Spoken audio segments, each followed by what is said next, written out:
Are you filming? Are you just taking a picture? What are we doing? What are you doing? Picture. Oh, picture. Okay. I always get paranoid. All right, we're going? All right. Hey, what's going on? It's Bill Burr, and it's time for the Monday Morning Podcast for Monday, December 11th, 2017. What's going on? How are you? It's the Christmas season, everybody. Merry Christmas to everybody.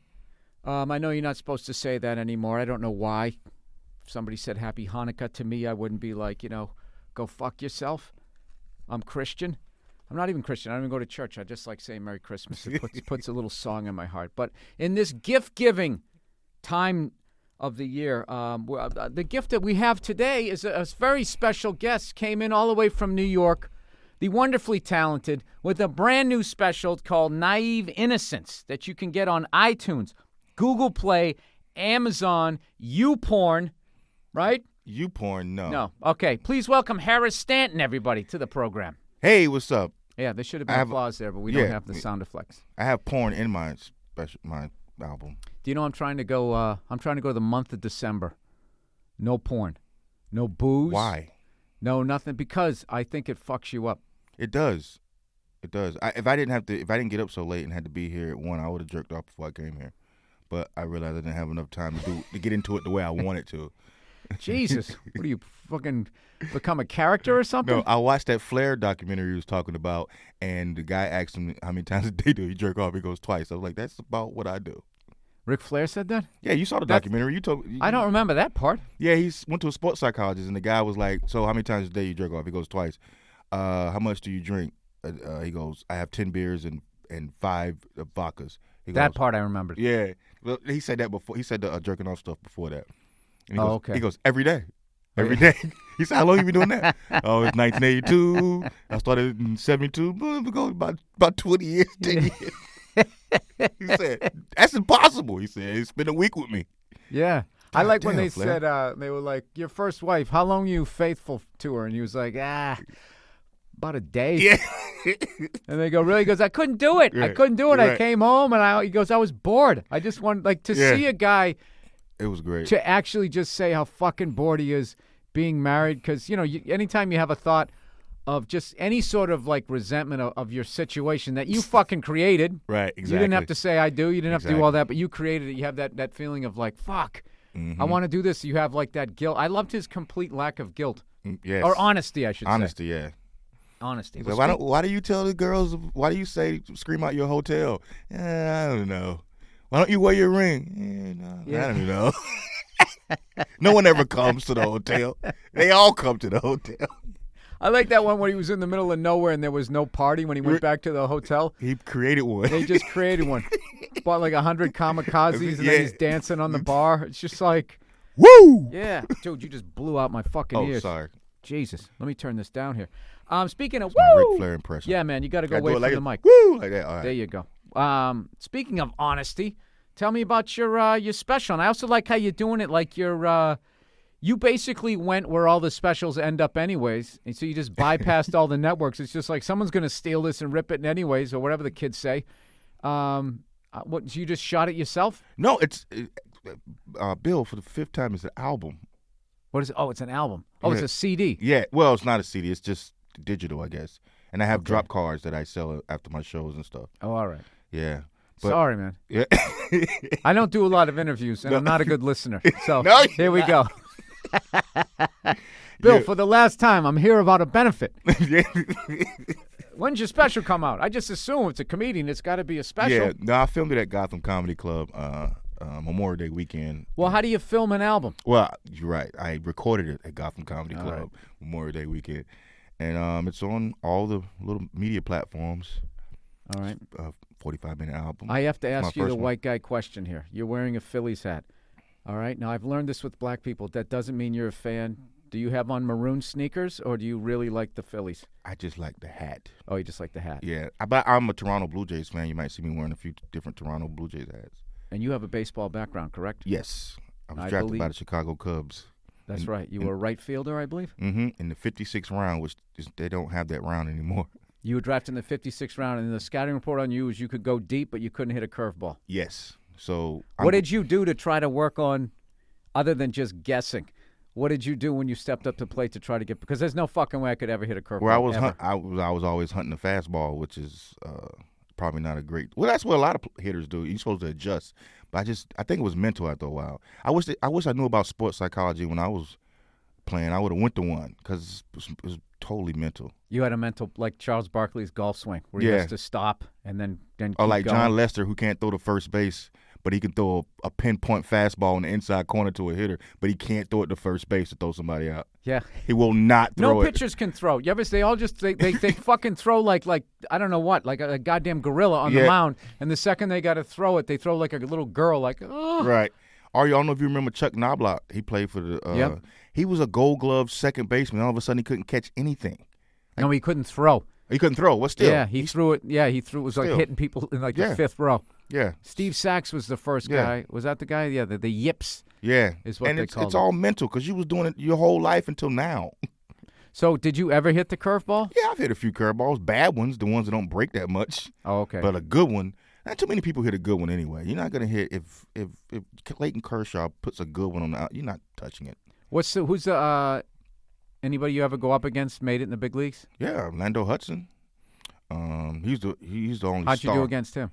Well, he didn't. No, he didn't pitch. He was a player. I'm sorry. Okay. Yeah, he was a player. No, Jacob Shoemake.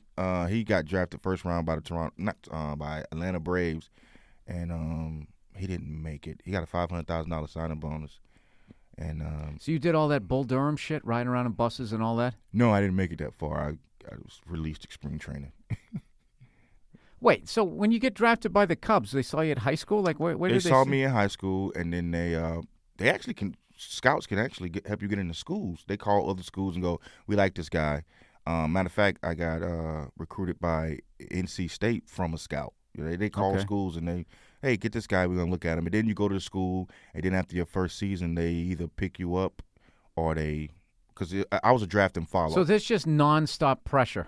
Yes. So every time. So then it's already bad enough if you're in your head, if you're in a slump. Yes. Now it's just like, fuck, I'm not going to get picked up next year. Yes. My dream is going to die. So all these other kids are walking around going to keg parties, going, Mom, send more money. And you're literally going, my dream's fucking dying. Right, exactly. Most people who don't know baseball, it's just extremely competitive and hard to play. That's why there's a minor leagues. There's no minor leagues but there's a little bit for football now.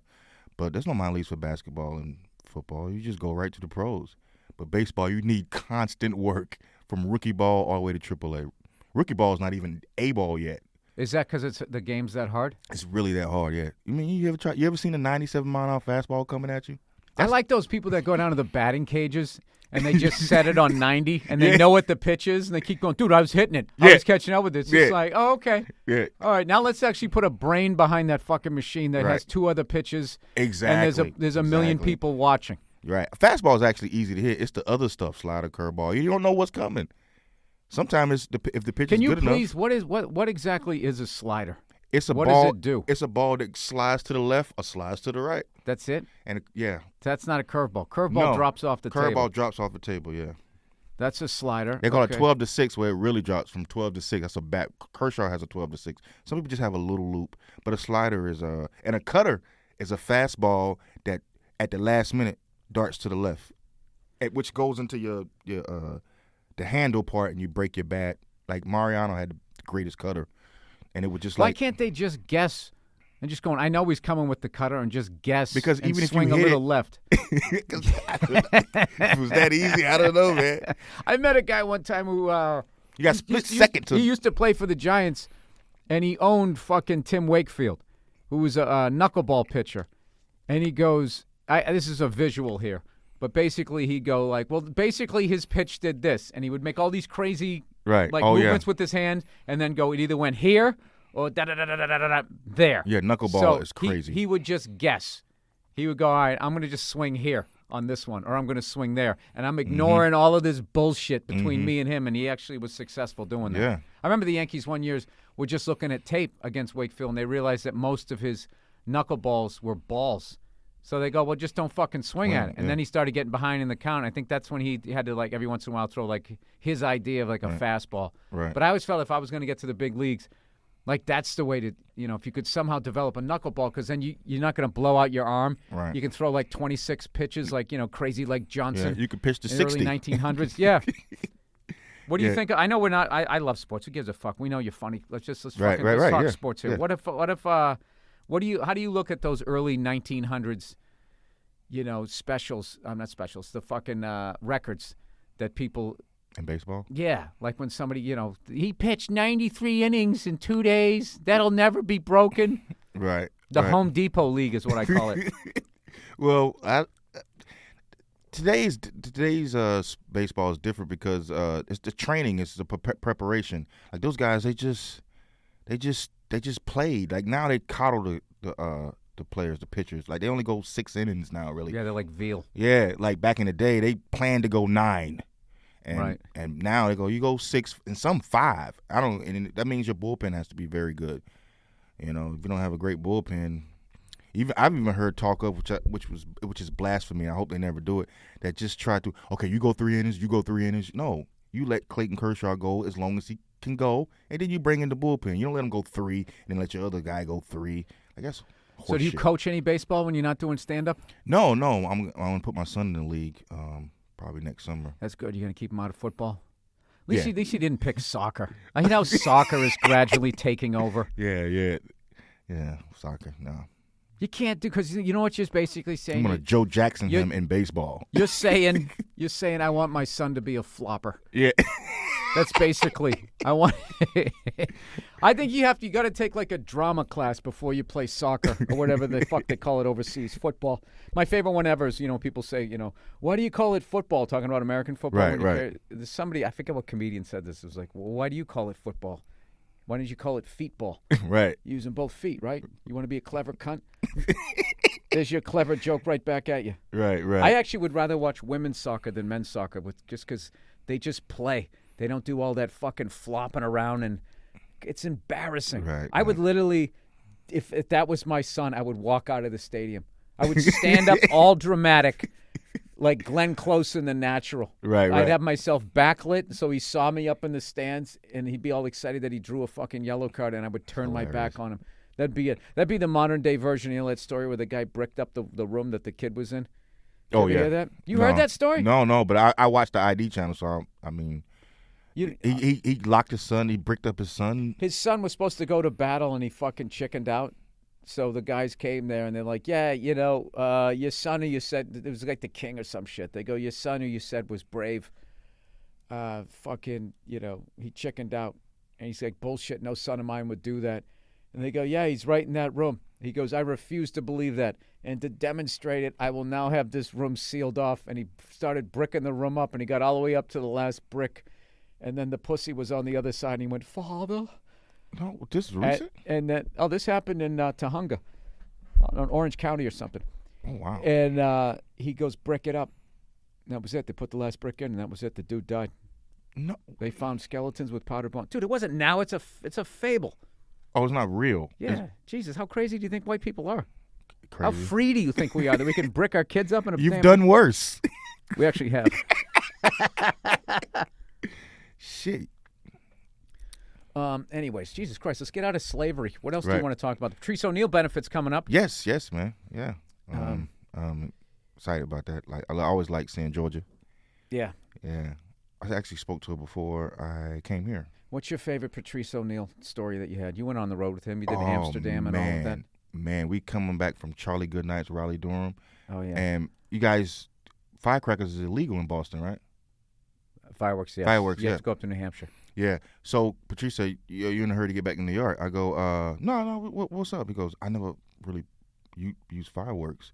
And I go, okay, well, we stopped by. He spent like $300 on fireworks. Did he? Yes. He just put them all in one bag and just rang it up. And he goes, yo, I want to set some of this off. So I go, yeah, I'm from down here. He was in North Carolina. I said, well, I'm from here. So we can just find one of these little abandoned fields. So we did. But it was hot and the grass was dry. Oh, Jesus. And we started a forest fire. Oh, no. We lit it up. We had just came back from eating, so Patrice had tea. He shouldn't have had tea. and I had a big glass of water or tea, and the fire started getting bigger. But before it got bigger, we tried to stomp it out. So it was just two black dudes. With what, your tea? No, we did that. We did the feet first. We both had new sneakers on. Our sneakers were black when we were done because we were trying to stomp this fire out. And then we went and grabbed the tea, and we both poured our tea on the fire that did nothing. And then I said, let's get out of here. He goes, no, we got to. Then the ambulance came, the fire truck came, the owner of the land came in like 10 minutes. Oh, Patrice, you said let's get out of here. Your own state. You were like, fuck this place. Yeah, I live in New York. Let's get out of here. So what happened? They put it out, and what they say? Put it out, and they were really cool. Patrice was honest. He goes, let me do all the talking, stupid. And and when they got there, he's like, I'm from Boston. I know popped firecrackers before, so we just started to be good. I'm like, oh, it's okay, man. Don't worry about it. I just put some pesticide on this crops, and everything is dry or whatever. And they let us go. Wow. They took our statement and let us go. There you go. Look at that. But we almost started a forest fire. That shit was going. The field is here, and the forest was like maybe 10 feet from the fire. Why didn't you just light it off in a parking lot? There was no. It was in North Carolina. There's no parking lot. Yeah, there is. I live there. Well, not where we were at. We were like off the highway, off the beaten path. Well, fucking do it in a rest area. Scare a couple of pedophiles out of the bathroom. Yeah, we didn't do that. I guess we wouldn't. Let's put it in this fucking pile of hay. Oh, dude, it was hilarious. Both our shoes were black from trying to stomp fire. We poured our tea on it. Where you working these days? Everywhere. In the city. I'm actually pretty busy. In January, I'm going to Denver, Colorado with Dean Edwards and Dean Edwards, man, I haven't run into him in a minute. Yeah. Where are you guys playing out there? The Improv. I was at the Funny Bone. The Denver. Comedy Works? No, it's the Improv, I think. Oh, the Improv, okay. And then after that, I am in, where am I? I'm in Myrtle Beach, where I started at, Comedy Cabana. How close is that to the forest fire? Myrtle Beach. What forest fire? There's forest fires in South Carolina? No, the one that you fucking started 2 minutes ago. Oh. I'm trying to do a callback here. I'm trying to fucking help you out here. That was in North Carolina. Oh, North Carolina. Where's Myrtle Beach? South Carolina? South Carolina, yeah. That's all the fucking same down there. That's all what people the say. goddamn same. You know what I hate? You know what I don't like in the South? The chain Waffle House. Oh, yeah. I used to work in one. You know what I like? The signage. The what? The sign. It's just so, the font is so not exciting, and then it's like piss yellow. Yeah. With like the most basic thing, and you get in there, and it's just, I don't know. There's always like either a fight's about to happen or just happened. It's just really like. I worked there 3 years, and when I was in high school. People go there. They seem like they're hiding out. Like, I can't go home because of such and such situation. Yeah, I didn't enjoy working. How long did you work there for? 3 years off and on when I was. How many fights did you see? I didn't see any fights, but someone after I worked third shift sometime, and when the club let out, these drunk people would come in, and one person went in the bathroom and shit everywhere, all on the walls. So the waitress comes out. She goes, I'm cooking food. She goes, Harris, I need you to clean the bathroom. I go, well, what's going on? Somebody made an accident. I went in there, and it was just. It wasn't on purpose. I don't know. It looked like a crime scene with shit. And I said, no, I'm not cleaning that. I don't get paid to clean shit off walls. And they don't make a mop for that. No, they don't. Yeah, call a fucking hazmat group. Exactly. I refused, and one of them did it. And one lady came in, and she wanted a cheeseburger, and I said, the cheese is 50 cents extra. She goes, 50 cents?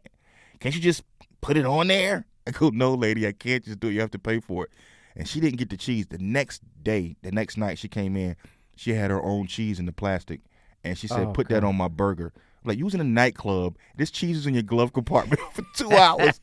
You left your house. You got your purse, your perfume, and your high heels, and your cheese. So when you get to the Waffle House, the cook can put it on your burger because you don't want to pay 50 cents. Wow. Hilarious. That is a level of fucking cheapness. Because that is cheapness. If you're going out to a club and you're going to pay a cover and you're going to do some shit like that, I fucking hate cheap people like that. And also dumb with money. Yes. I don't have any sympathy for that. My white guilt only goes so far. Right. You know what I mean? I'll white guilt all fucking day long until I watch you get a deal and buy a bunch of dumb shit. Then I'm just like, all right, forget it. Right. You know, all kinds of shiny shit. Yeah. Remember that? Remember the age of the deals?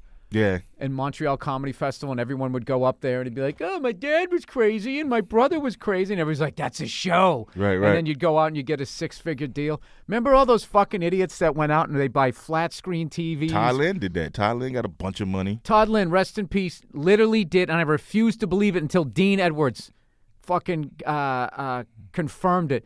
Did the Coming to America thing where he fixed up a place he was renting. Mm-hmm. He even redid the fucking floors. He showed his landlord. She raised the rent, and he had to leave after a while. Yeah, yep. He bought a bunch. He bought 2 cars. He bought that gold Lexus. He had the Jesus. It was piece. it was an Infinity. Infinity. And he had a waist length mink with a hoodie on it, zip up, and he would be on stage talking about white people. Right. He must have been. Just like this guy. You could be as white as fucking ever. No, you're never gonna keep money if you do that. Right. He must have spent $20,000 on whores. It was hilarious. Oh, I feel bad going. We can't go that far. He's not alive to defend himself. Right, But if he was, if he's listening, the spirit of him. Yeah. Do you think in the afterlife both his arms worked? I thought we weren't doing anything. Jesus. Oh my God! You know what's funny? Ty would have that arm, and people were still afraid of him. Like, what the fuck are you afraid of? Because he had the mean mug face. I used to always tease him about his Roman nose. Yeah. He had like a Julius Caesar fucking nose. Yeah. He was, I don't know. He kind of looked like a male Missy Elliott when I really think back. You know, when she needs to lose weight, you know? Right. That size Missy. Whatever happened to her? I think she took her money and left. I think Napster. All right. Which blew up comedy. I'm convinced of that. I'm smart with my money. After the accident, I only bought 2 things. Can I get any credit here for going this far in and not making you fucking relive that again? Oh, that's fine. We could talk about it. It was okay. Yeah. Harris was one of the people, unfortunately, who was on the bus with Tracy Morgan when that Walmart truck. Crashed. Not the bus. I'm sorry. It was one of those Mercedes van things. Van limo party bus without the pole. And rest in peace, Uncle Jimmy. Uncle Jimmy Mack. Yeah. Oh man, I remember bombing with him at fucking La Bar Bat one night. And I remember he was. I bombed at La Bar Bat too. Oh, everybody! I that fucking room. That was Talent's room. I Yeah, never it was figured hard. that room out. Never. That room was like this really cool bar, and it had an upstairs and a downstairs, and it was Tuesdays. The after work crowd. Mm-hmm. You know, they never called any white people. I remember that. It was specifically all black crowd, after work crowd, and every time I went really there, hard. I think I must have killed first because I went back. Right. So I killed the first time, then I bombed, then I killed, and I bombed every other fucking time. It was unbelievable. I think I only did it twice, and I bombed both times. Oh, I remember one night. That's back when I was new anyway, so I probably still bombed bomb. so bad. You never bombed so bad that the next guy's bombing off of your bomb? Like it was like the aftershock of what the fuck I did. So Uncle Jimmy went up there and was bombing, and he was bombing so bad, and it was so fucking quiet. He was just like, man, fuck y'all. He goes out, and this woman was giving him shit.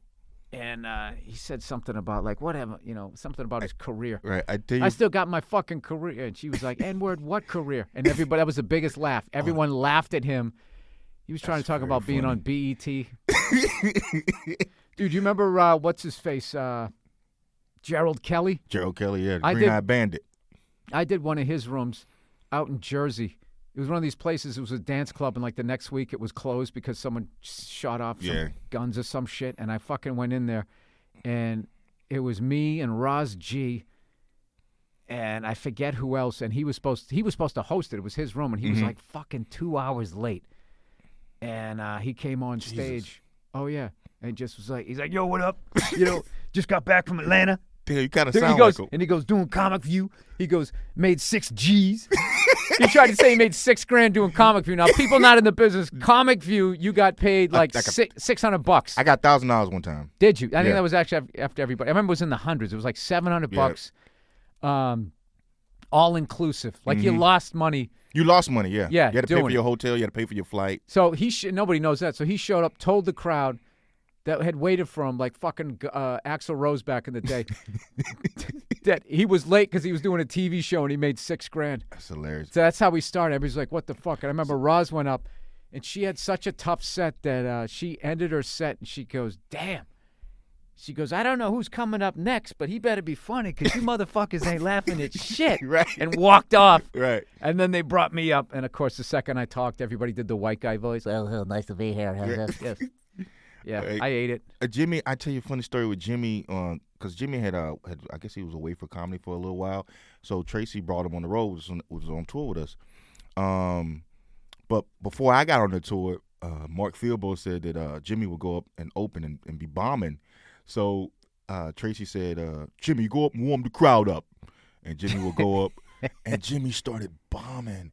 And then Artie comes back and goes, yo, Tracy, Jimmy's bombing. You want me to get him off? Tracy's like, no, let him simmer for a little bit. So Artie goes back out and says, yo, Jimmy, stretch. And Jimmy turns around and goes, oh, okay, they want me to stay out here. And he just bombed for 5 more minutes. I'm like, Tracy, you're an asshole for just letting him sit in his bomb for 5 more minutes. Let him out off the hook, man. So the next night, he goes, Jimmy, you're up again. You just sounded like that dude in Pulp Fiction. Let him simmer a little bit. And then, so the next night, Tracy goes, Jimmy, you're on again tonight. And Jimmy literally went in the corner and started rehearsing his lines like new comics do. Oh, God. All right, I'm ready. And he went out and bombed again. Oh. What an asshole, Tracy. I know. No, we had a bunch of those. There was a guy, I remember when I was in Boston, this guy Dick Doherty, he still has rooms. He had all of these fucking rooms, right? Right. He was like the godfather of the outside, the satellite rooms, right? You had the main clubs in Boston, and then he had all of these places in like fucking Drake-it and all these places in Massachusetts, and which are all great towns, but not the best place sometimes to do comedy. So he finally did one. He finally got one in Boston. I guess he always had the Comedy Vault for a while, but he opened this other one in Kenmore Square, right in the college area, and they called it Comedy Campus. So this journeyman guy finally, they gives him the room. Like, you're booking this room, you host it, and he's fucking psyched. Right. Like, man, I'm finally fucking making something in this business. And he fucking, the first night of it, I'm on it with Greg Fitzsimmons, and the dude goes up, and it's this really small crowd, 10, 15 people. When I tell you he didn't get a fucking laugh, he got nothing. Brings up the first act. The first act immediately starts killing. Crowd fucking livens up. Everything's going great. Dude finishes his set. Thanks a lot. Back to your host, so-and-so. Host comes back up immediately, bombing again. Host? Yeah. That's always funny when the host is bombing also. Bombs again. Brings up the woman that Greg was dating at the time. Fucking, she kills. Back to him, bombing. So finally brings up one more person. That person's killing, right? So fucking Fitzsimmons looks at him and he just goes, hey, buddy. He goes, dude, if it's not happening for you, just bring acts up. We got plenty of show here. We got plenty of show. And like piss this guy off. So he got on stage and he fucking immediately just starts bombing again. So finally, dead silence. He just looks at the crowd. He's like, what the fuck? What the fuck kind of jokes do you fucking people want? Exactly. And this guy in the crowd goes, how about some funny jokes? And he goes, funny how? Like things going in and out of Uranus? Oh, did that kill? It killed with me and Greg. That's hilarious. He said it with such fucking bile in his voice. You actually pictured this guy's asshole puckering up. That should have killed. Me and Greg it was the funniest joke of the night. Yeah, we were crying, hilarious. Laughing, and the crowd was just like, whoa, what the fuck? Oh, wow. You remember Kevin Hart's Sweet Cheeks in Atlantic City? I never did that one, but I remember they threw chicken at Big J. Oh, it was awful. They loved It sounded like Kevin. a gay bar. No, it was Sweet Cheeks? It sounds like a gay bar. I remember Patrice worked at a gay bar called Fiddlesticks. I did one. It was called Queen of Hearts. Oh, man. No, it wasn't a gay bar. It was actually the opposite. Gangsters hung out there. It was fights all the time. And they loved little Kevin. But when everybody else would come back on, they threw like the plastic that you put the menu in on the table. They threw that at Jameek. They were awful. But they loved Kev. I was like, well, that guy is funny too. Oh, I didn't do rooms like that. After a while, like there was if enough people didn't last back, long. If enough people came back with stories. Yeah, Kev was trying to get me to do that room, and I remember I was far enough in my career. It was just that you didn't have to do it. I don't need to drive to Philly to bomb. Like I can do that. I'll do Drew Frazier's room, Manhattan proper. Yeah, I'll take the E to the end. That just finally closed. I love that room. I remember one time doing that. There all the time too. I remember doing that one time, and I remember one entourage chasing another entourage out of the club, and then the next week there was like a metal detector. Yeah. Yeah. That's Tupac and gangsters used to hang out. Gangsters used to hang out there, like real live drug dealers. Yeah, that was the vibe. But then this really cool after work thing was there. Yeah, like Supreme. He was on American Gangster. They used to hang out there. There was not a guy there named Supreme. Yeah, you probably didn't know. When you're whiteness, you had no idea. His You was next to. They probably thought I was a cop. Dude, you know what Supreme- people used to do when I got off the fucking when I took the E to Jamaica, What? Queens, and get up? They would look at me like. They would just be like, Yeah. people would try to help me. Jamaica Queens. Going was like, rough. dude, get back on. You want to go? Yeah, exactly. You want to go back? the other way. You want to go the other way. Yep. Yeah, dude. You didn't know you was performing in front of killers, did you? No. I knew that there was definitely some shit going on Yeah. that wasn't legal, but Yeah. I mean, I thought it was kind of like. Dudes You ever had- think about that? What? How many like people that killed somebody at this point? How long you been doing stand up? How many people in the crowd who've killed somebody that people just don't even know yet? Or Right. I used to think Yep. that on the subway. Right. Well, in Manhattan proper, you definitely had some clientele in that killed somebody. Or had somebody killed. Some future stars of the first 48. Yes. Let me do American some Gangsters. advertising. How far into this am I? Half hour? Okay, cool. Look at me. Still can fill a half. Huh? I got to type in my goddamn password. What's your name of your special again, so people know to look for it? My name, my special CD. Sorry. God damn it. Naive Innocence, and that's the theme because I moved from South Carolina, and I was naive and innocent. And then I got up here and I got around you guys, and I became fucking terrible. You're gonna blame us like that demon wasn't in you? You're right. Yeah. It was in there, but you guys. I haven't even talked about half the fucking shit that I heard you did. lubricated it out. You guys lubricated it out. No. You were on your own. I remember you Tracy didn't help neither. fucking night. Overnight. You were just went from like, "Hey, how's it going, everybody?" to Harris did what? Harris did what? Yeah, it's pretty wild. Yeah. And I'm just leaving this open. You Yeah. want to tell your fucking stories, you tell them, but other than that, I keep my mouth shut. No, you know. Shit. There you go. Yeah. Yeah, goes into falsetto. Hey, we got a little sideways there. All right, let me do a little read here real quickly. Look who's back for the holiday season. It's Sherry's Berries. Christmas is a week away. Talk about last-minute shopping nightmares. Or do you want me to talk about it? Going to the mall at midnight on fuck you. Everybody knows this. No, it's actually not that bad this year because everybody's shopping online. Yeah, like you're just there with like fucking people as old as me. All right. How shopping with Sherry's Berries has been a lifesaver. Oh, yeah. Dude, I'm so sick of these people who are clearly stocking stuffers acting like you're buying somebody a fucking Lexus. Like this, I don't want to go to the stores. I'll just get some chocolate-covered strawberries, and I'm going to get those for my wife. I'll just get those only and see how my fucking holidays go. See how my 2018 is. Anyways, no matter who you're shopping for this holiday season, Sherry's Berries has the perfect gift for everyone on your list. This holiday, my listeners can get fresh and delicious Sherry's Berries dipped in white, milk, and dark chocolate goodness. Why did white come first, Harris? White always comes That's first. right, because it's pure. Starting at $19.99. The women, yeah. Plus shipping and handling. Or check this out. When you double the berries for just $10 more, your gift will include a free keepsake dessert platter. However, the white chocolate is still the same price. Kidding. I just want to see your face fucking wrinkle up. That's 2 gifts in one. You know the white ones come with a little clan hood on it. Oh, boy. If you get the Grand Dragon fucking ones. There's only one way to get this amazing. Somebody in the South is going to order it. Oh, that'd be fucking perfect, Mark. There's only one way. That's a made-up name because it wasn't 2 names, right? Right. Mark Bobby.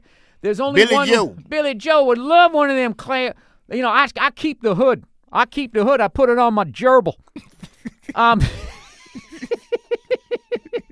There's only one way to get these amazing $19.99 deal this holiday. Visit berries.com. Click on the microphone in the upper right-hand corner. Enter my code Burr at checkout. Remember, when you double the berries for just $10 more, your gift will include a free keepsake dessert platter. Christmas is a week away. Order today. That's berries.com. Code Burr. Which white hate group, supremacist group, offends you the least?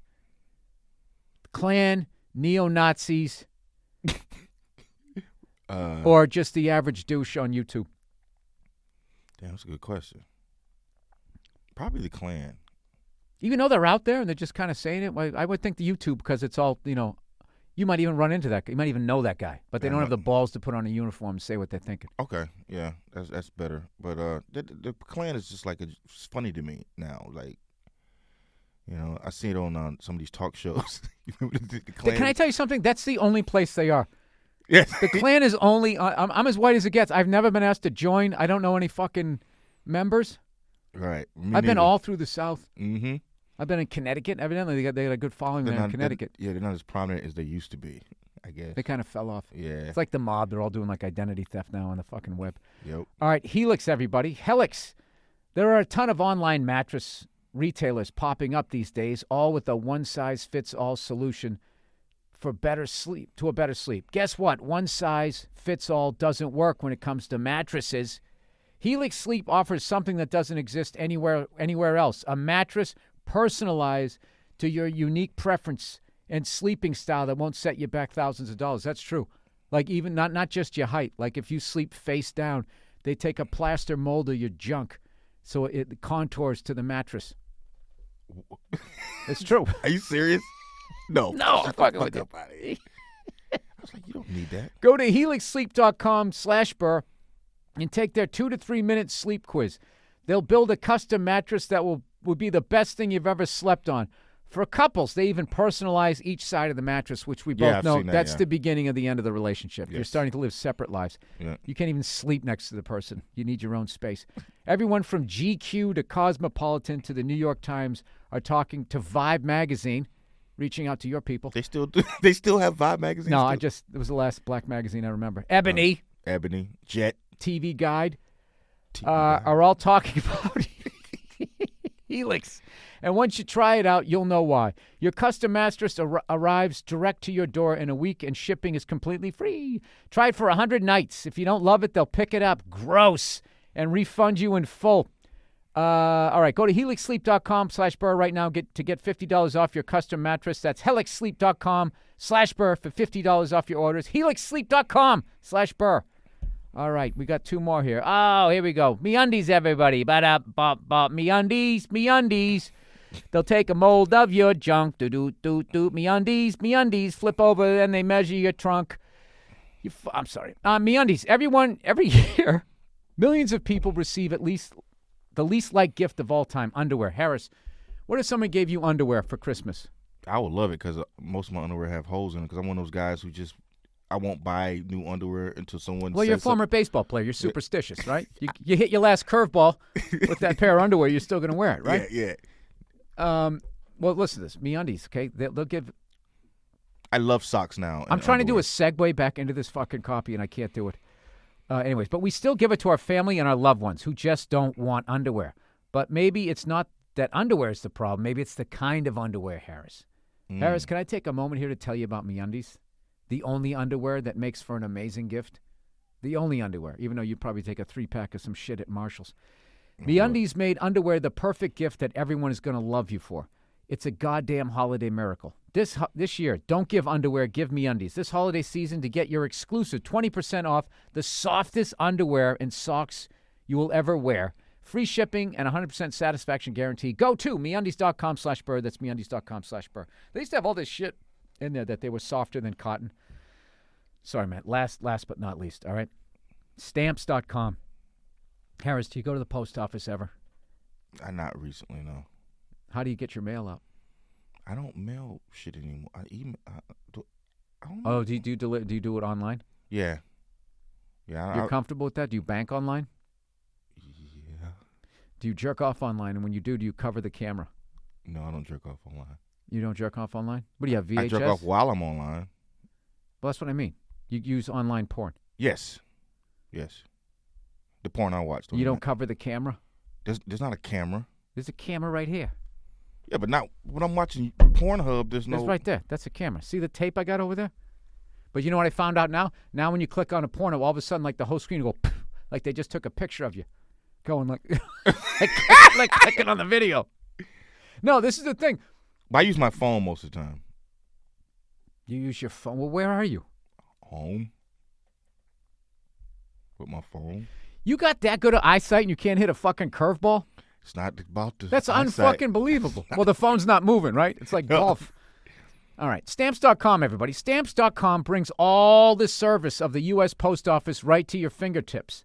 All right? Buy and print official U.S. postage for any letter, any package, any class of mail using your own computer and printer. Then the mailman comes and picks that shit up. Stamps.com makes it easy. You don't have to use your brain. They'll send you a digital scale that automatically calculates the exact postage. Stamps.com will even help you decide the best class of mail every time. Print postage any day, anytime. Stamps.com is always open. I use Stamps.com whenever I'm fucking sending out my posters. I'm a moron. Harris, you know that. If I can figure it out, so can you. And right now, you too can enjoy the Stamps.com service with a special offer that includes a 4-week trial plus postage and a digital scale without long-term commitments. Go to Stamps.com, click on the microphone at the top of the homepage, and type in Burr, B-U-R-R. That's Stamps.com. Enter Burr. Okay. All right. How far in are we? And you have 40, okay. 10 minutes of bullshit there. Sorry. You have a tape. Oh, that's the camera just so people don't watch you jerk off. Is that really? I just feel, no, I'm just like, what if you're banging your wife and you just have your thing on? Like these fucking nerds, you know they're not getting any pussy. They just watch you. They actually caught people like you buy a TV, they watch you watching TV. The fuck? Yeah. And for some reason, that's not illegal. And now all these fucking morons are, they got that little thing there in the house being like, Alexis, what's the capital of South America? Or whatever. I mean, sorry, Brazil? South America, I'm a moron. Yeah, you just bugged your own house. I mean, you already have with all these devices, and now you got this other thing. Right. That's like... Alexa. I don't have Alexa in my house. No. It's like inviting a vampire into your house. Mm-hmm. You got to put a thing of garlic around his fucking... Fuck Alexa. The fuck out my house, bitch. That's exactly what I said. Okay, here we go. That was bad timing, though. We both took a sip. All right, here's some questions. All right? Now, I tried to get some ethnically diverse ones so I can show you that I'm woke. How annoying is that to hear a white person say that, by the way? Are you married to a black woman, though? Huh? Yeah, but, once you're married that long, they're just a woman. It's the same fights. Y'all have cultural fights? Yeah, it's not like, you hold the fork like this and I hold it like that. Wow, there really is a difference. It's the same shit. Right. Like, can I finish up here in the bathroom before you try to steal the sink brushing your teeth? It's the exact same shit. Right. It's only when you go out in public and everybody's like, what the fuck are you doing together? You fucking race traitor? Yep. But when you're in the house, you're in the house, huh? I love. Well, you can have mine. Women. You can have mine. Whatever one I was supposed to be with, and I took Absolutely. yours. There you go. And then one day we'll go on a double date like those two freaky fucking. Was it the Yankees or the Indians? You ever hear about them that they swapped wives? No. There was two teammates. They went on a double date. And by the end of the date, they fucking realized, hey man, we're like sort of like they probably sat at a four-top, boy girl. And I think they just sort of, the dudes stopped talking to each other and the chicks stopped talking to each other. By the end of it, they agreed to swap wives. In real, like, to go forever? Like. Yeah, and I think one of them made it and the other ones didn't. That's hilarious. The other one didn't. That'd be the funniest fight People ever. do anything these days, man. I should have stayed with the right fielder. Well, I know he's getting a better blowjob than I am. Oh, this would be brutal. All right, here we go. So I tried to have some ethnically diverse. Okay, so we're going to start. This is a nice one that I feel like anybody of any sort of background, transgendered, anybody. This one's called Favorite Ozzy Osbourne Guitarist. So this is right in your wheelhouse. This is a fastball. I feel like you can jump on this one. Why is this in my wheelhouse? It isn't. I'm being an asshole. All right. I know you are. Breaking Bad Bill. I'm watching a documentary on Ozzy that's 4 hours long and boozing while the girlfriend is out with her peers doing Sex in the City shit. While Randy Rhoads always gets to me, especially during Mr. Crowley, none of this means anything to you. Sure don't. My favorite has always been Jakey Lee. I grew up on Bark at the Moon when I was a kid and still listen now and again to the last furious riffs of Jake in the last minute of the song. I always felt he was underappreciated. Could not agree more. Zakk Wylde is all good, but it feels like he's using 5 pedals instead of showing pure skill. Well, you should have seen Zakk Wylde when he played with the Allman Brothers. That would have cured all of that shit for you. More style than substance. I don't agree with that. What do you think, Drummer Boy? P.S. Was great to see you in Montreal last summer. when it was your birthday. All right. What do you think, Harris? Just by the names alone, who would you think is the best guitarist? Would you go with Randy Rhoads, Jake E. Lee, or Zach Wilde? Probably Zach Wilde.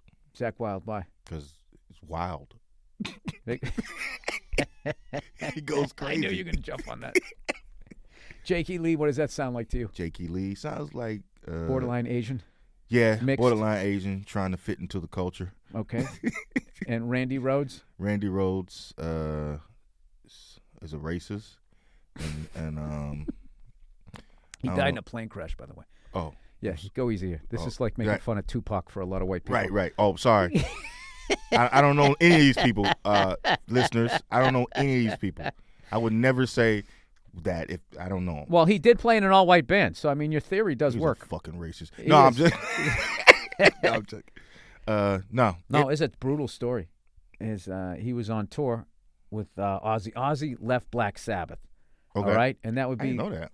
That would be whatever, they had a falling out. Mm-hmm. It'd be like one of the. Well, how do I relate to you here? Well, it'd be like somebody in the Wu-Tang Clan.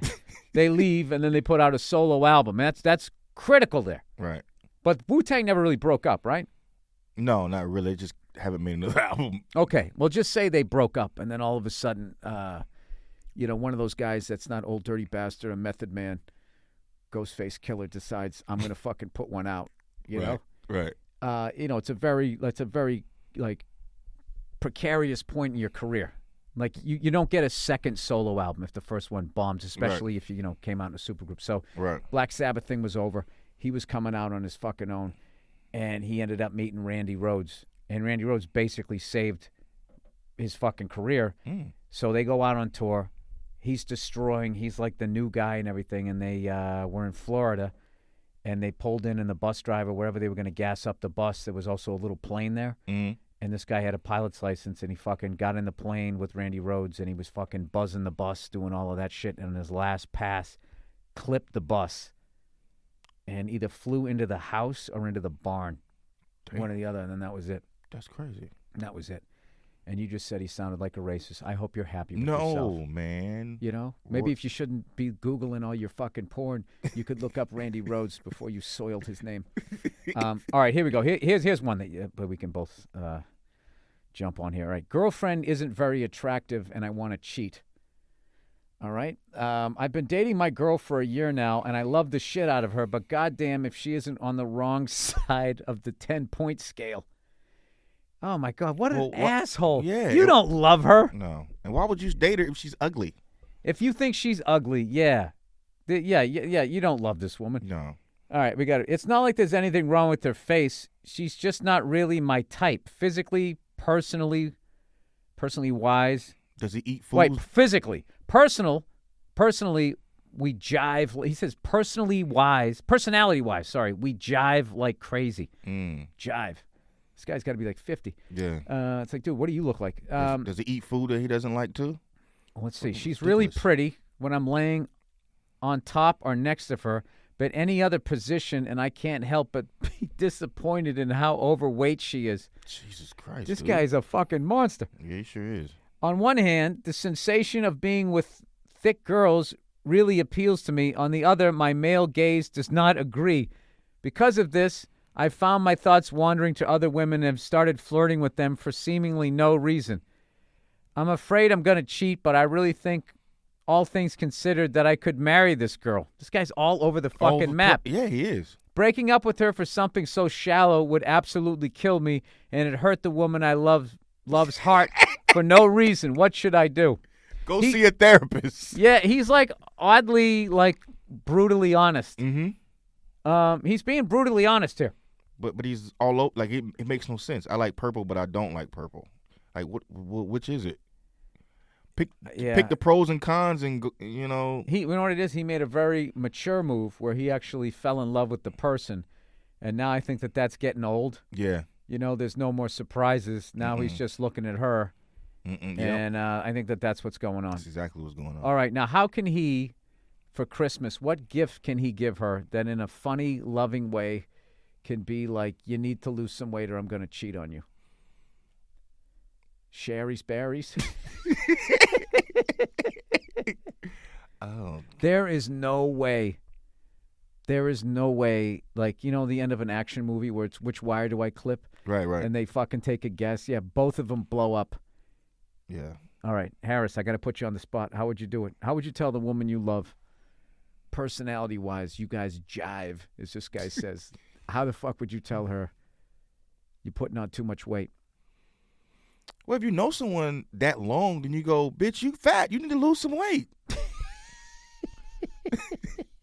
So you rip the Band-Aid off. Right. Go, listen, you're getting a little overweight.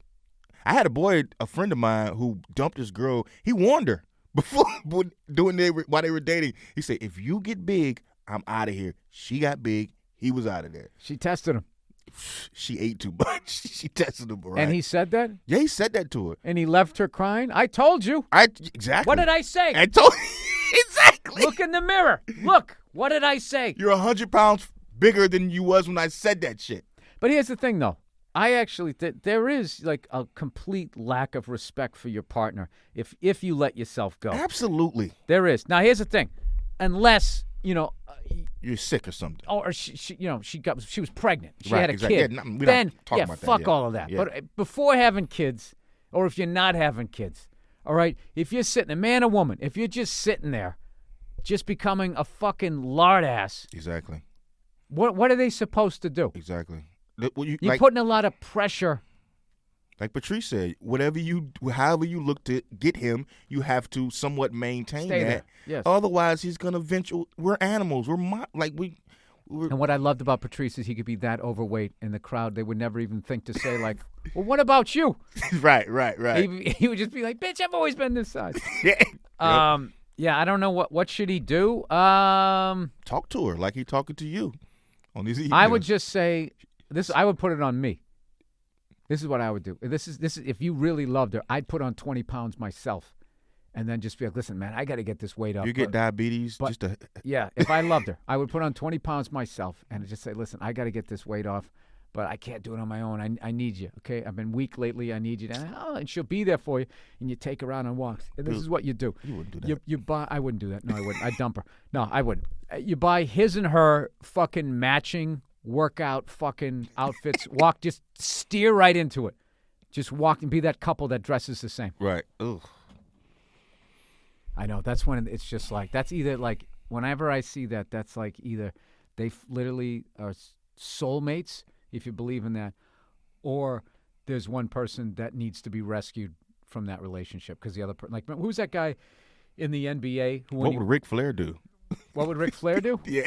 Oh, Jesus. Well, he wouldn't be around long enough for her to get fat.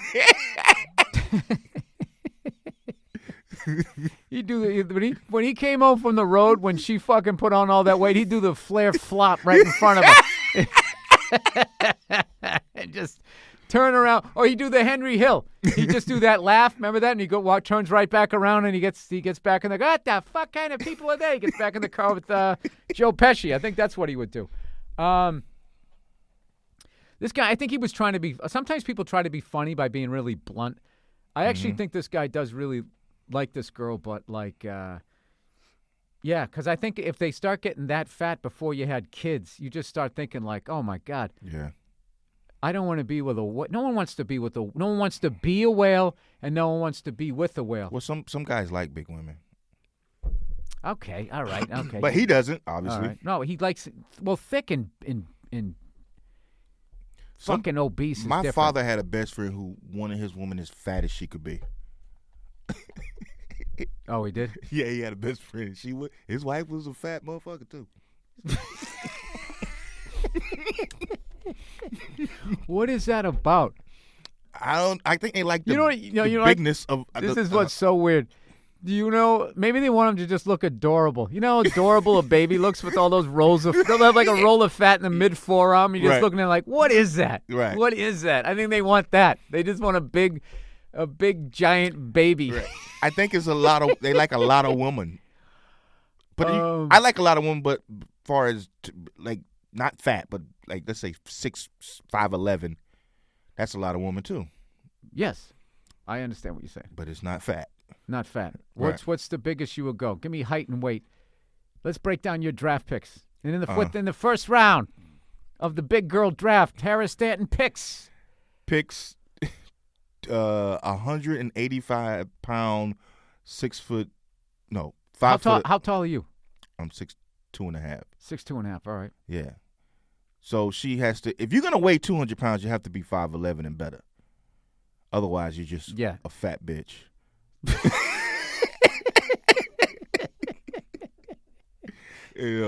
That's considered insensitive, but it's actually there's an endearing thing where you're just being brutally honest. Right, I mean, that's what your heart is saying.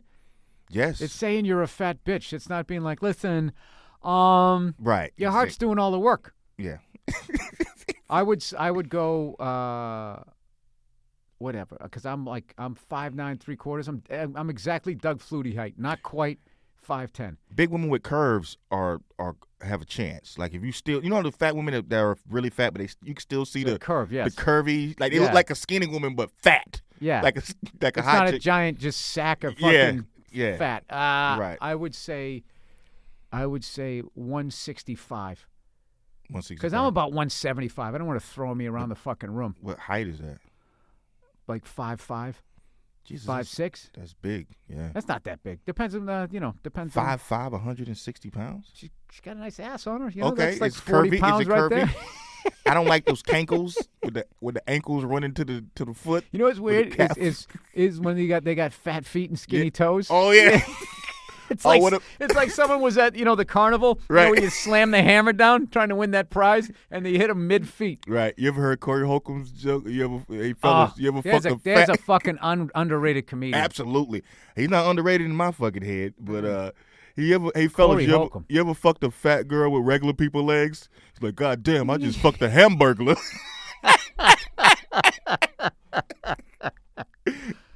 That's usually an alcoholic body. There was a guy that I used to work with who I found out recently died, which wasn't a surprise. He was like the biggest booze hound cokehead. He was like 6'5". Oh wow. It was funny, man. He was just big, just like, dude, his legs were as skinny as mine. And he would push his jeans down, and just up top was just all booze and burgers, and he did blow. And he's a mess. He had the little but he had like his arms and legs was like he never worked out in his life. He was just skinny as shit, and he just kept all of that stuff there. I think he died of a heart attack. That's it right there.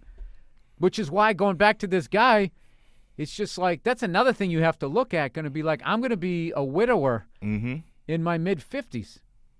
Yeah. There's got to be an exercise video just to get rid of your fat feet, or at least to fatten up your toes, right? You should get like I hate fat feet. You should get like the ass injections in your toes just to fucking even it out, All right, here we go. Ladies get deprived too. How we doing on time? 57. Oh, good. Killing it. We're right on schedule here. All right, ladies get deprived too. Dear Bill, I am a lady in my late 20s, and I need a male perspective on something that's too embarrassing to bring up with my friends. All right, on a good day, one might consider me quite easy on the eyes. I exercise every day. I have a natural look, i.e., not trashy, 20 layers of makeup kind of gal. However, I always make a case of looking well put together, even at home. See? She gets it. However, my husband's a fat fuck. Anyways, but for some reason, in the last year of my 5-year marriage, my husband denies me sex, even if I only want to service him. He knows I like to do it. Jesus Christ. You don't even want a blowjob? Yeah, this is bad. This is bad. This is when you got to start taking off the police tape and getting out the blankets. Dudes would take a blowjob from another dude. I don't know about that. All right. On any given evening, he will be, it's not the mouth, dude. It's the stubble. I think that's what you couldn't get past. I almost got you to do a spit take. On any given evening, he will be sitting on his desk working late, and if I try to initiate things by touching him and kissing his neck, he will say, sorry, babe, it's too late and I'm tired. Same goes for when we are in bed. It has gotten to the point where I just, you know what, I got this paranoid thing. He's cheating like a motherfucker on her. Either that or he got replaced by a robot. And they haven't worked out the genitals yet. Right. Sorry, babe, it's too late and I'm tired. What's wrong with your voice? Same goes for when we are in bed. It's gotten to the point where I will try to approach him in lingerie, sit on his lap, and even go as far as begging for just 5 minutes, all without any success. This is this is one of these things. If it was a news story, I would shut it off because I don't want to see the fucking ending. Here we go. What baffles me is that during normal day-to-day life, he will frequently grab my ass or tell me I'm hot. Wow. I also do the same for him, as I know men like to feel manly around their lady. This woman's like a dream. I don't know what this guy's problem is. The possibility of an affair. How she look, I wonder. Okay, the possibility. She said she's easy on the eyes. She takes care of herself. Okay. Yeah. I don't know. I got a nice picture in my head. Anyways, the possibility of an affair is very unlikely, seeing as we both work on the same male-dominated company. That's not good. And go home together.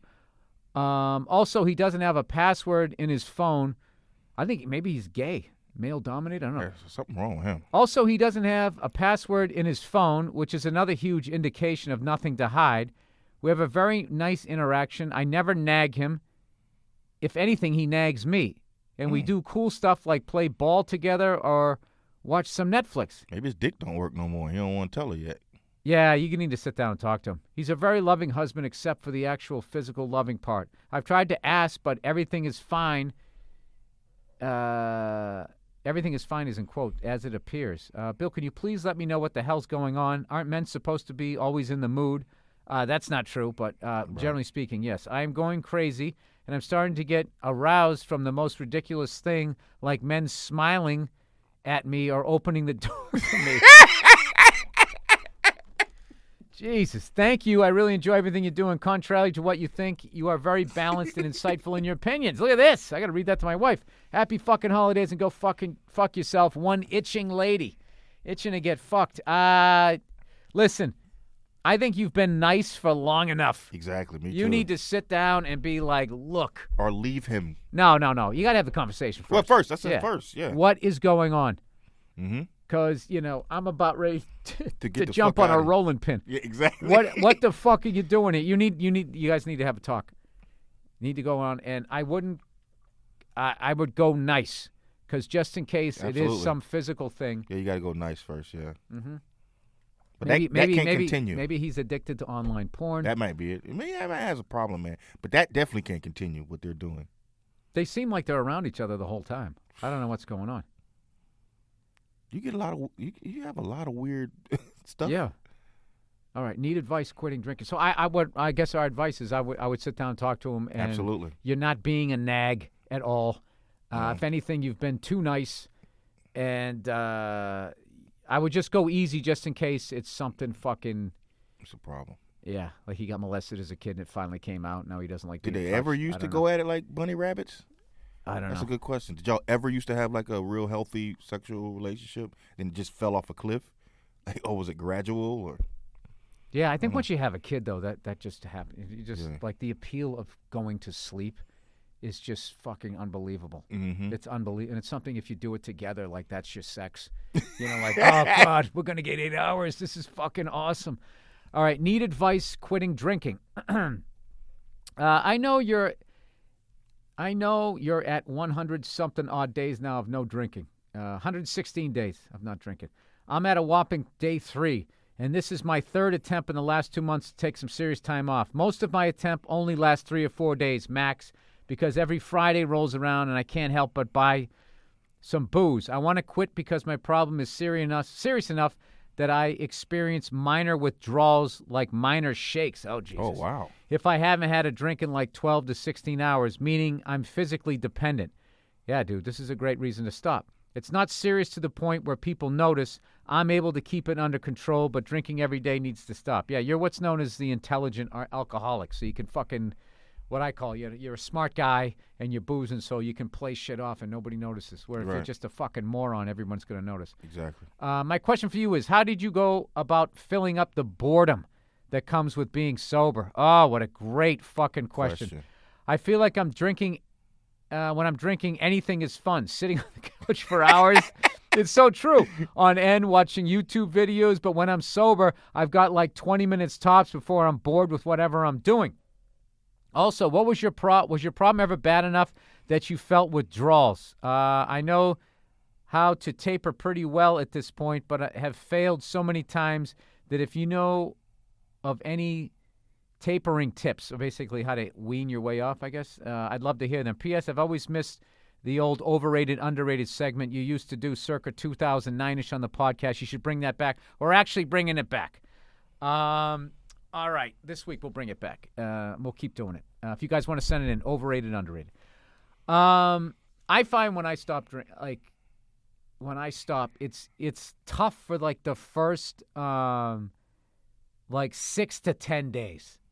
And what it is, I'm more habit addicted. Like I just like if I'm eating well, like I'm addicted to going, I want to get a salad.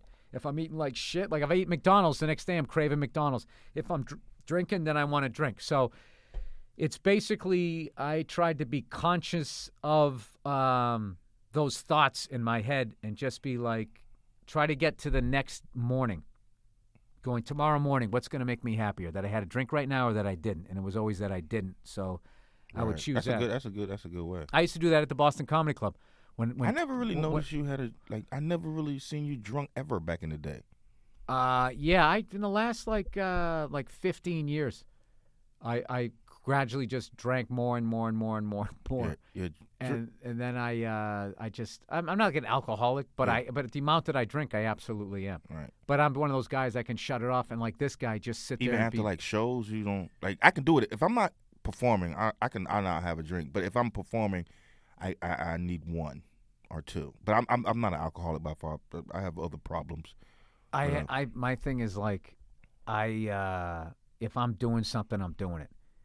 So the first thing I do when I sit down at a bar is I always order a double because I'm assuming that their pour is. You sit down at the bar. Do you go to the bar? Destination leaving your house is the bar, or like how's it? Or is it after shows? Well, by this summer, it was becoming like going to the liquor store, buying a bottle, and always like I was on the road doing an acting gig, and I made sure I had a bottle, and I just was, and I knew I was shutting it down. So I was just like, "This is where it is, Bill. This is bad." Yeah, it got way, way, way worse than it ever went. As far as like, what am I doing? I remember coming home from the set one night and being excited that the bar was still open, and before I went in, there's nothing wrong with that. To where I was staying, but I was by myself. Right. Oh, okay. And I ordered a double, sucked it down, and said, "Give me another double," because I was sort of addicted to that crazy buzz and then going to sleep, I think. I like it too, but and then the whole time wanting to stop or wanting to not do it as much. And that was the only time, and this is the first time ever my wife brought it up, going, you're really drinking a lot. And hey, you're going to snore and blah, blah, blah, blah. And then one night I came down to bed. With a wife beater on, I can see you now. I know. I'm so embarrassed by this. I came downstairs, and I actually was hiding the glass of booze on the other side of my leg when I was coming down the stairs, and I was just like, whoa, yeah, I'm that guy? Now, how soon before the bottle's in the back of the toilet? But I'm kind of too much of a control freak to make it happen like that. So, but I find like once I go 10 days, the way I'm wired, I could go. It gets easier? In theory, I could go forever. Okay. Because now it's just something I don't do.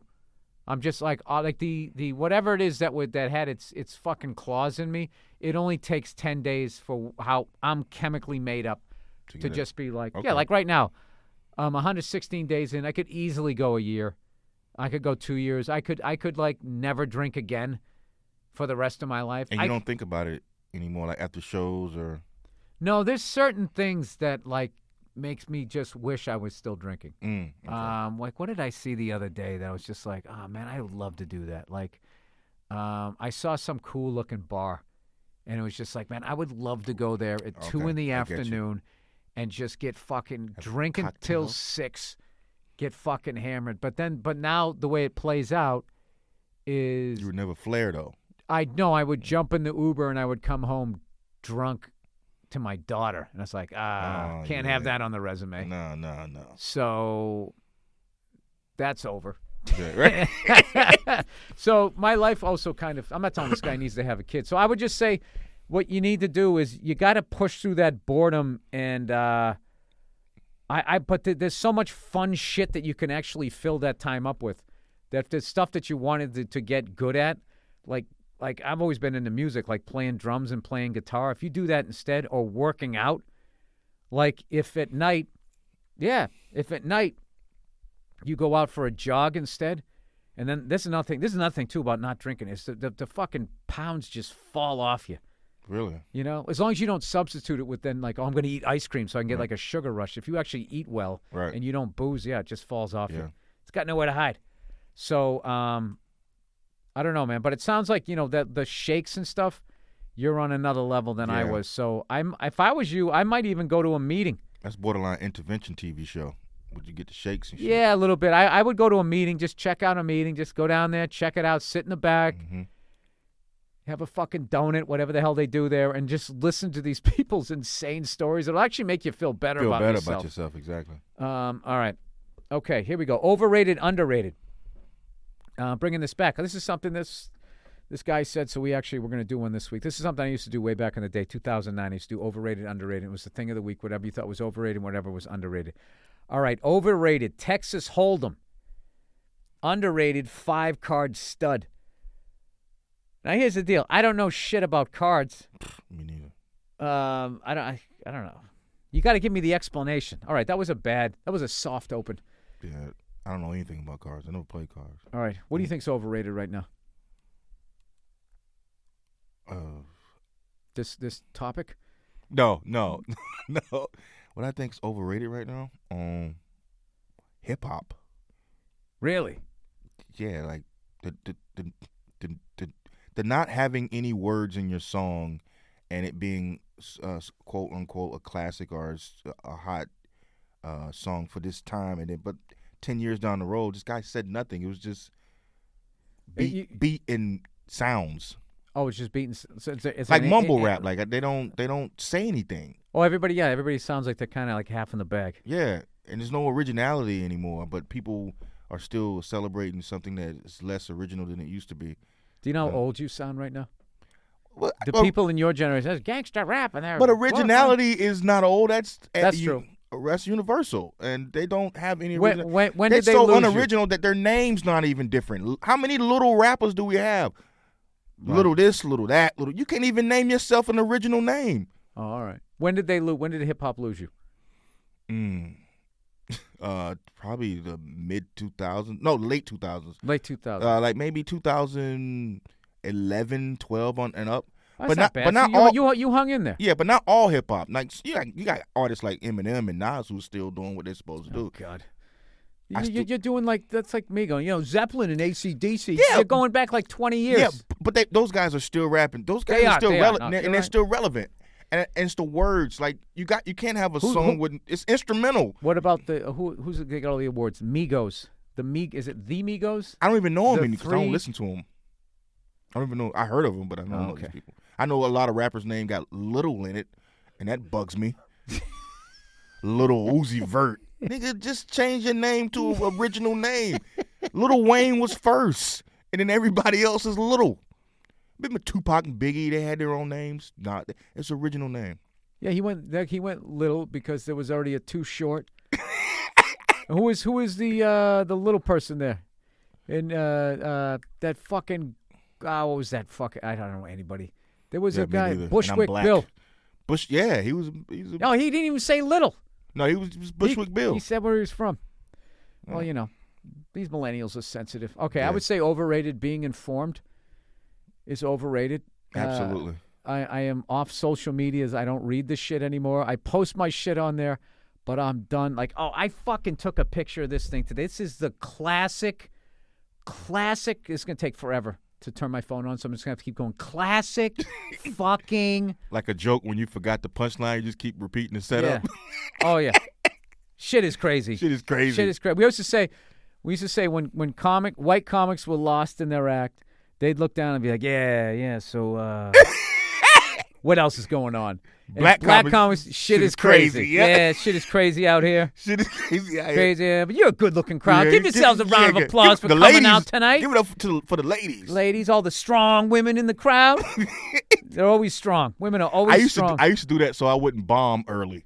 like in black rooms, like I'll just go give it up for the ladies and compliment the crowd enough so they'll give me at least 30 more seconds not to boo me. What's the hardest room you ever did? Sweet Cheeks. Sweet Cheeks. Back to Sweet Cheeks.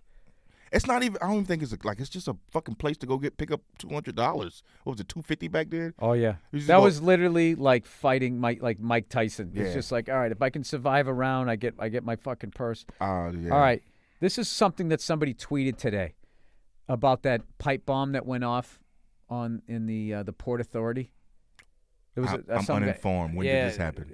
Yeah, I mean, fortunately nobody died. They said there was non-life-threatening injuries, but that doesn't mean somebody didn't lose an eye or fucking hearing or something. A bomb went off on 23rd Street right by Gotham Comedy Club, and they closed the street off. I thought you were going to do a joke. No. So-and-so just got off stage. When I got there, the street was closed off, and I actually asked the cop, but told the cop I have a spot.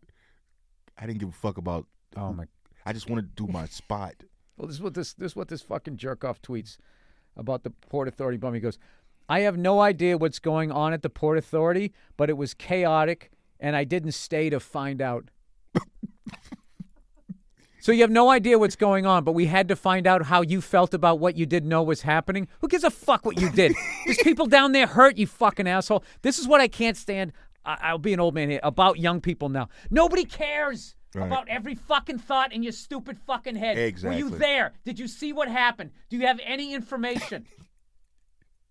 I wish you guys could see Bill's I have face no right idea now. what's going on at Port Authority, but it was chaotic, and I didn't stay to find out. And then there's going to be 1,000 fucking people going, so happy you're okay. Yeah, exactly. People just want to. I didn't know so many people wanted to be known. No, all these fucking people. You know why all these fucking people on social media? It's like they have their own TV show and they're acting like celebrities, self-involved fucking celebrities, as opposed to cool ones like us. Yeah, the one who actually have a skill set. Sorry. All right, last one. Here we go. How do I tell the truth? Hey, Bill. Well, I've been thinking with my dick. I recently downloaded the popular hookup app Tinder, and I've been using it to fish for some action with some college chicks in my area. I'm pretty good looking, and I'm not bad with chicks, so I've had moderate success. I recently found this one chick in my area who is, pre-med. Is that all one word? Premed? No, there'd be a hyphen. Okay, thank you. I was like, I knew I was dumb. I didn't think I was that fucking dumb.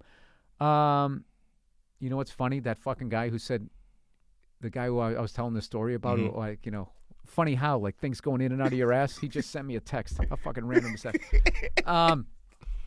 I recently found this chick in my area who's pre-med. I really like spending time with her, and we have the same sense of humor and political beliefs. And she has an excellent body and face. In short, she's pretty close to my ideal girl. However, there's one problem. I'm in high school, and she has no idea. Fuck this guy. Fuck this guy, dude. Dude, you're a legend. You should be giving me advice.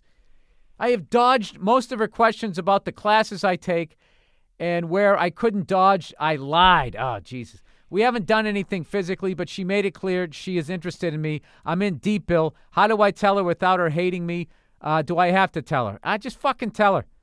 Just say, listen, I don't want to go to a physical level without fucking telling you the truth. I'm still in high school. I really liked you. I would have told you sooner, but I was afraid you weren't going to like me. Just do that. Put it out on the table. If she tells you to go fuck yourself, fine. But you've learned a very valuable lesson with women, which I wish somebody taught me way back in my teen years. Just tell them the truth. Mm-hmm. What are we doing? I want to fuck you. I have no intention of having a relationship with you. Right. Okay? Right. Most will walk away. Some won't. But you can literally leave your fucking car out in the front of your house, and it will never be keyed. None of your shit will be lit on fire. You gotta be honest, yeah. Yes. That's why when I see guys who damn, I forgot my train of thought. But honesty is always the best policy because you don't have to worry about people getting mad and doing crazy shit to you. Dude, it works with cops too. Cops and women, nobody gets lied to more than those two. Mm-hmm. And when you actually come with the truth, even if they don't like the truth, it kind of like you might not get a ticket. That's probably why Patrice, the fire, that we didn't get in trouble. Yeah, because he was fucking honest about what happened. Dude, I'm gonna tell you, I fucking banged this U-turn, right? And right as I did, this fucking cop got out of his car, and as I'm pulling up, I'm thinking, maybe he didn't see it, and he's just coincidentally getting out, and he walks right up to my window. He goes, "Let me see your driver's license and registration." I was like, fuck. He goes, you know why I'm asking for that? And And I was like, yeah. And he goes, why? I go, because I just made an illegal U-turn. And he goes, why did you do that? I go, because I'm impatient. I didn't want to wait in that line in there. And he just laughed, and he goes, do you want me to give you a ticket? And I said, no, but I'm not going to lie to you. Right. And he laughed again. He goes, all right, get out of here. Exactly. I said, you're awesome. Right. And that was it. Then other times, I've told the truth, and like all the way to the point, is this your current address? And I said, no. And the guy wrote me up for everything and my fucking address. And I was like, this motherfucker. Is he trying to get fucking cop of the month? That guy did that in Western New York. All right, we're out of time. Harris. Yes. So great to see you. You too, Once man. again, Been a minute. your album.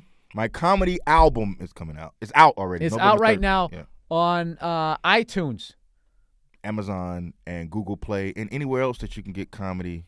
Anywhere else. Yes. And the name of the album is? Naive Innocence. Okay. I almost said Google Alert is where you can get it. Like, I don't know what the fuck anything is. All right. Thank you so much for stopping by. Thank you for being on the podcast. Man. Appreciate and it. everybody, I forgot to mention here, we got a couple of benefit stuff here. Santa Steve, the great Steve Simone, and Regular Hero are raising money again this year for children fighting cancer and their families. That's worded really weird. They're fighting cancer and the families of the children fighting cancer? Isn't that weird? They're raising money again this year for children fighting cancer and their families. These kids are fighting cancer in their own families. The children and their families fighting cancer. Monday morning podcast listeners helped raise $15,000 last month, and it had a huge impact on a lot of families. The stories are brutal, and every bit helps. We're going to save you the fucking stories, okay? The goal this year is to raise $50,000. We're going to tweet a link. Thank you so much in ahead of time if you got anything to give. And also, here's some dates I got coming up. I'm going to be at the Hard Rock Live in Hollywood, Florida, December 14th, December 16th, the Bob Carr Theater in Orlando, Florida, February 2nd, the Reno Ballroom, Reno, Nevada, February 20th, the Patrice O'Neill Comedy Benefit, the 6th annual. Makes a great Christmas gift. Get a pair of tickets to that. Tickets have been going fast. It's a great benefit, raising money for Patrice's mom and loved ones. Thank you guys so much. Go fuck yourselves, and I'll check in on you on Thursday.